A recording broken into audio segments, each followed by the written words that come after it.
ఓం శ్రీ మహాలక్ష్మి నమః.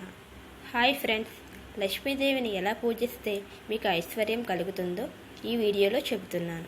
ముందుగా గురువారం సాయంత్రమే సింహద్వారానికి, పెరటి ద్వారానికి పసుపు రాసుకోవాలి. మామిడి కొమ్మలు ద్వారానికి పెట్టుకోవాలి. అవి దొరకని పరిస్థితులలో తమలపాకులు పెట్టుకోవాలి.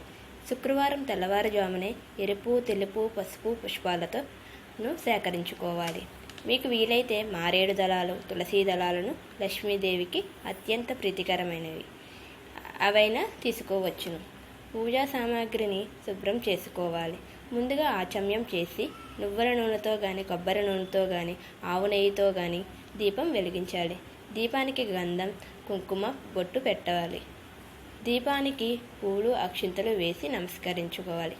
ఆ తర్వాత విఘ్నేశ్వరునికి పూలు, అక్షింతలు పూజ చేసి ధూపం చూపించి చిన్న బెల్లం ముక్క నైవేద్యం పెట్టాలి.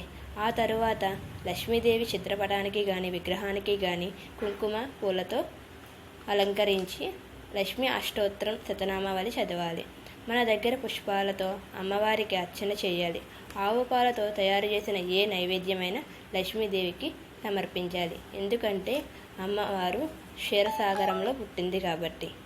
పాలు అంటే ప్రీతికరం. ఇలా ధూపదీప నైవేద్యాలతో పూజ చేసి హారతి ఇవ్వాలి.